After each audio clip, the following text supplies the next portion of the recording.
folks, today we are taking a look at the Transformers Kabaya Deluxe Fortress Maximus set.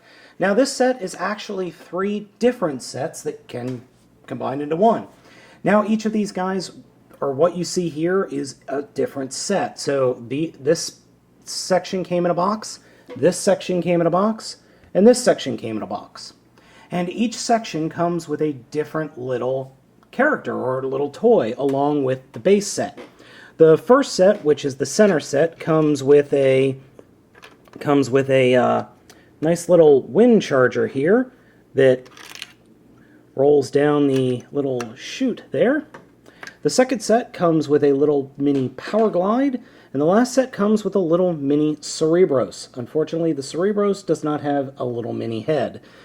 That would be insane. So this set I purchased at TF Source, and I have to say, this thing is awesome. This entire set is awesome. It was about 40 bucks shipped, and it's simply fantastic. Now, please excuse the rough points that you'll see. You can see the cut points that I removed, the pieces from the tree. Unfortunately, the pair of snips that I was using was very dull, and it was the only pair of snips that I had at the time. So, unfortunately, you're going to get some rough edges. That's completely my fault. And oddly enough, I think my wife threw out all my hobby knives, so I could not find any knives to actually trim that stuff down with, so whoops.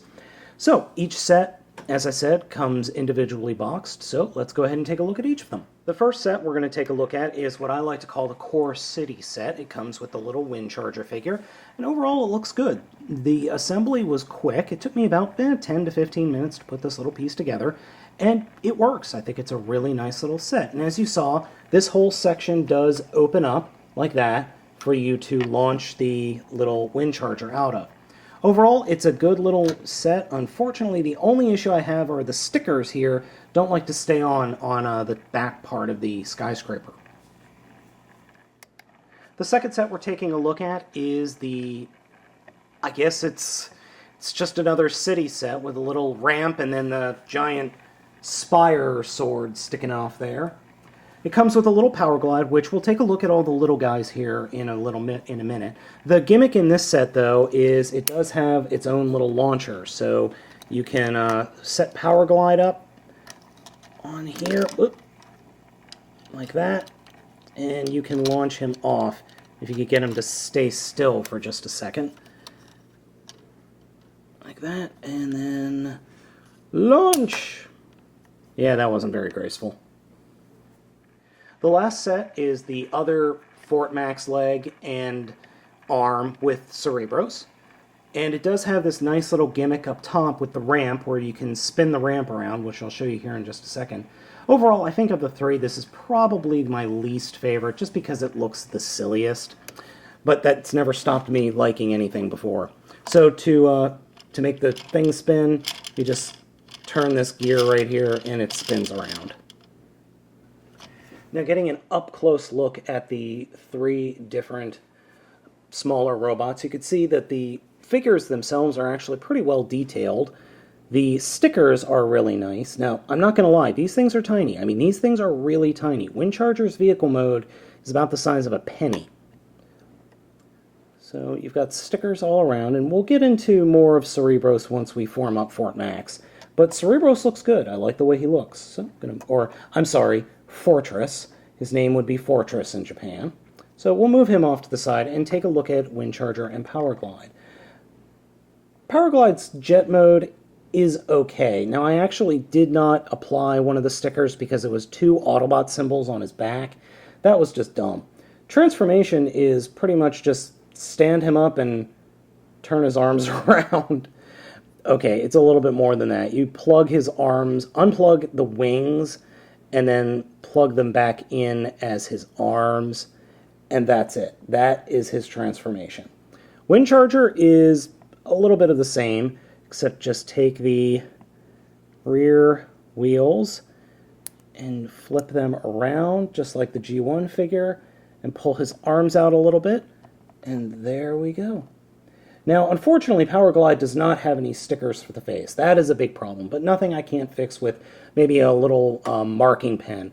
Windcharger, however, has a sticker for a face. And Windcharger works. He's also got a moving wheels right there on his chest. Windcharger, I like both of these guys. I think they're definitely nice little additions. A little bit unnecessary, but fun nonetheless. So we're going to go ahead and put the city mode of Fort Max together. First, take the sword off the back of the one and just put that off to the side. Then take the front part of the one section, and that will become the one arm, like that. And then unplug the arm from the back of the other one, and remove the runway, and plug that in, like that. And then just plug that into the side, thusly. Then we can take the legs, turn them around, and plug them into the back of the city mode. Like that. And like that. And there we go. This figure is a dead-on representation, or I'm sorry, not representation. This is a dead-on accurate Fortress Maximus in city mode. Now, I've always liked Fort Max in city mode. He's compact, yet interesting. It just works for me it just really, really works for me really well. It's exactly the same transformation as his G1 counterpart, and it looks good. I like it. Now, there is one little thing I could add. I could add Fortress in his Fortress mode into the city, which I'll do so in a second. But as you can see, it's got all the same openings and closings that the original G1 figure has. Plus, it's got the guns. This is a great city mode. This is how I normally have the figure displayed in the city mode. I just really like the city mode quite a bit. The one addition I was talking about is right here. We can flip this open. Come on. There we go. Flip that open, and then take Fortress and just fold his legs down like that, and leave his arms pointing straight down. And we could just plug him in like that. Now you can either do it like that, or you turn him around and have him plugged in like that. Either way, it works fine. I prefer to have it so that his little robot head is pointing forward. So there we go. Like any good Fort Max figure, this guy does have his quote-unquote battle mode. To get there, we'll start off by taking the ramps and folding them up, turning the figure around, fold up both sides like that. You can either leave this open or just flip this ramp part up to close it like that. Then take the legs, and unlike the original Fort Max, you kind of have to fold them straight down and then fold them out. And you fold the feet forward and take the section here and fold that around and point it forward. Now, things do have a tendency to fall off, but it's not like you can't just put it right back on. Fold the guns forward, thusly, and fold up these other guns, which are in here kind of tight. And there we go. Here is his battle mode, which even with the original G1 Fort Max, I think this is by far the weakest of all of his modes. It's just silly. I think this mode is just silly. It's just like, oh, I'm just going to lay down and fly.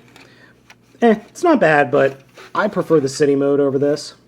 Now, for the robot mode, fold the guns up, stand the figure up while folding the legs or feet down. I like to fold this section up and around the side. Unfortunately, this red part doesn't like to stay closed. It is a little bit of a pain in the butt like that. Next, unpeg the guns from the middle there and open up the skyscraper tower like that. And they'll fold around and back. Turn the figure around and take that front ramp and fold it all the way down. Take what are the arms and fold them down. And then I like to just bend it so that the fists can point forward like that. And then finally, we take our little fortress here, fold his legs up, fold the crest up like that, and then peg it in.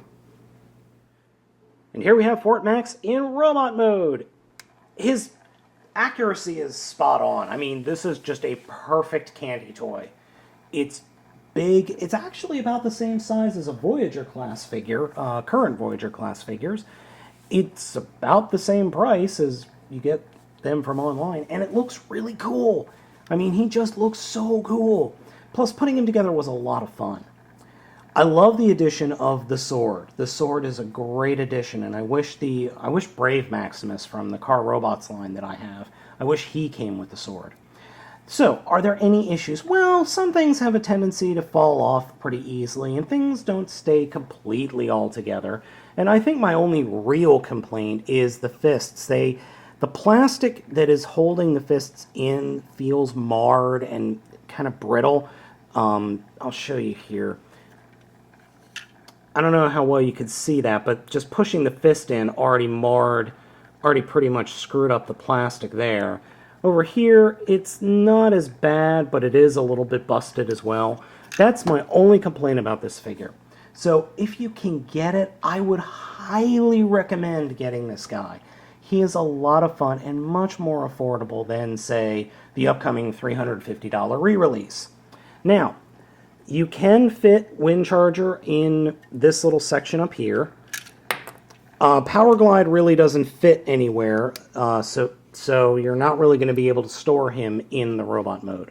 The other part of the robot mode I want to show you is him deploying all of his weapons, or built-in weaponry. So he's got his arm cannons, which unfortunately are just molded in blue plastic. You've got the shin cannons. Come on.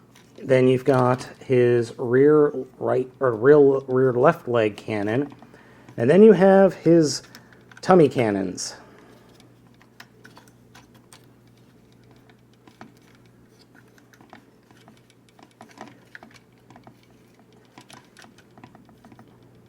So he can deploy all of his weapons. So, like I said, if you can get this guy, I would highly recommend picking him up. I got it at TF Source, and at the time of this review, you can get an entire pack for about 40 bucks.